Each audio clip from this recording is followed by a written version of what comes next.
Jadi yang saya bagaimana bentuk pelaksanaan kegiatan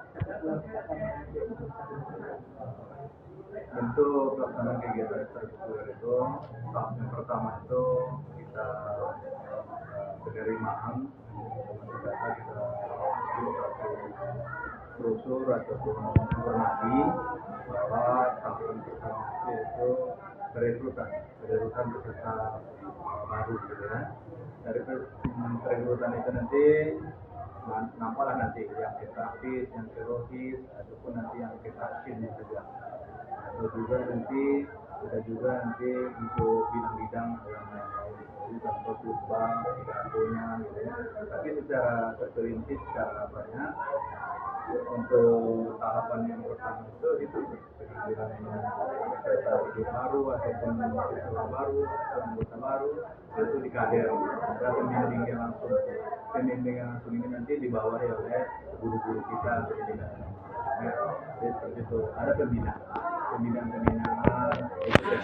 sampai hari sekarang kita yang sangat eksis sekarang rohis kita ada juga tafis kita ada juga kegiatan keagamaan PHBI kita ya peringatan hari besar umat Islam itu tetap rohis sangat mendominasi untuk kegiatan keagamaan Islam.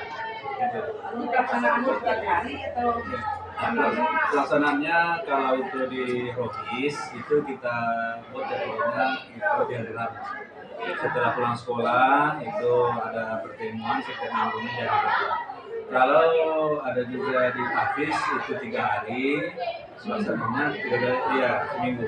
Itu Selasa, Jumat dan Sabtu. Ada juga itu Purwanisa ini bagian daripada kegiatan keagamaan tapi objeknya perempuan semua. Nah itu ibu-ibu kita itu sangat penting dan sangat luar biasa sekali manfaat dan kegunaan iya seperti itu. Kemudian bentuk pelaksanaannya tadi bentuk pelaksanaannya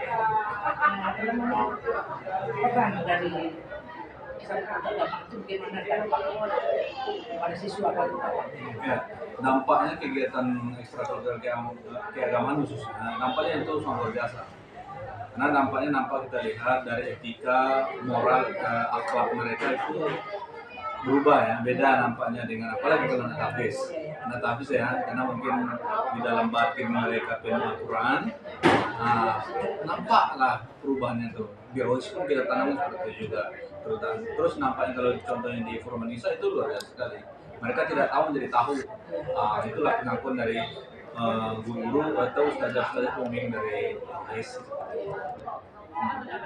Kemudian bagaimana bentuk karakter yang didapatkan kita yang di office, di pasar, terutama dalam di ibadah-ibadah sholat saya dipanggil azan, apakah mereka disuruh dulu atau mereka langsung?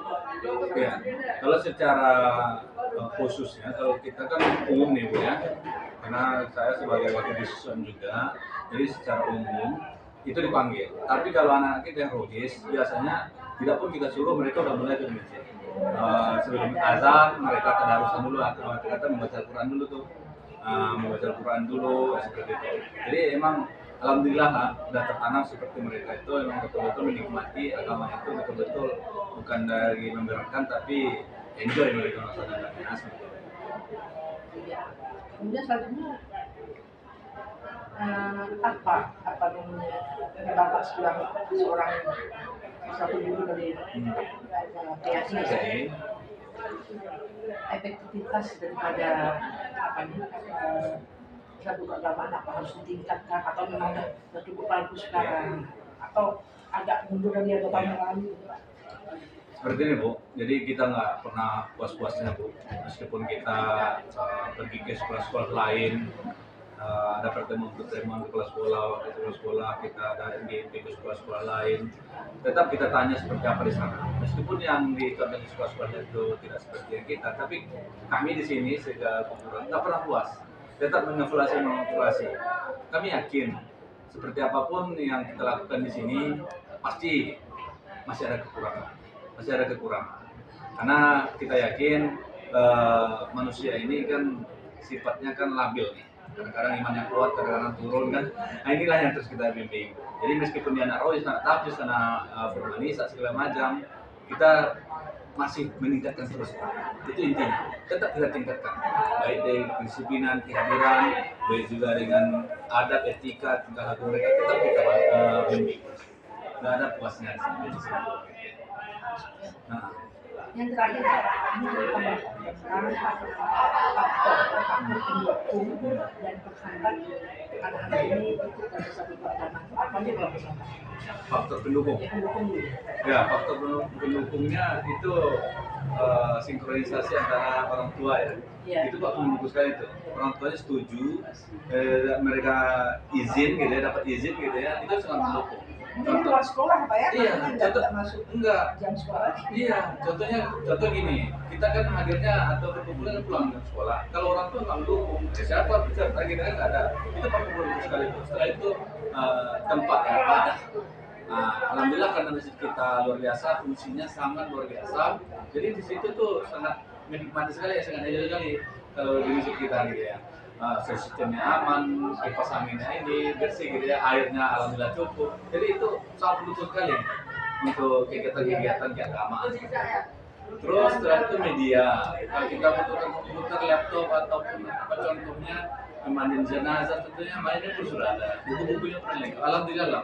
Dalam artian kata masalah pendukung dari sejak eksternal dan internal sangat mendukung. Jadi di TAI udah jelas ya. Iya, insya Allah. Selalu apa namanya? Iya. Hadir ya. Hadir, berkoordinasi, terus berkomunikasi, gitu ya. Alhamdulillah. Yang atau penghambat ya Pak, kita tahu kadang nggak ada motor. Iya, betul. Penghambatnya itu apa? Pengamatannya seperti itu. Kalau kita lihat karena kegiatan ekstrakurikuler kita di SMA ini kan banyak, Iya. baik itu PKS, PMR, OSIS, baik itu ROIS, PR kan, baik itu di Pasusra, itulah faktor pengamannya. Ada pramuka juga. Jadi Bagi terkuat ya. iya, maksudnya itu dia memilih organisasi itu bukan satu poin saja, bukan satu unit saja. Contoh bukan di ROIS saja, tapi ada terindikasi banyak anak kita ini dia ikut di ROIS, ikut di OSIS, ikut juga di pramuka. Inilah kadang-kadang faktor penghambat. Sehingga ketika kadang-kadang kita berkumpul, coba hadir ini, mereka ada pula kegiatan pramuka contohnya atau di OSIS-nya seperti lah Bu. Mungkin faktor penghambatnya cuma seperti itu. Karena anak kita ini bukan satu unit kegiatan saja yang diikuti satu hari itu, tapi ada kegiatan-kegiatan lain. Nah, seperti itu penghambatnya. Saya rasa kita sudah cukup. Terima kasih banyak. Terima kasih sama-sama. Apa yang bisa apa? Ya. Bisa Ya, dimasukkan ke insya Allah. saya. Dari Assalamualaikum. Waalaikumsalam warahmatullahi wabarakatuh.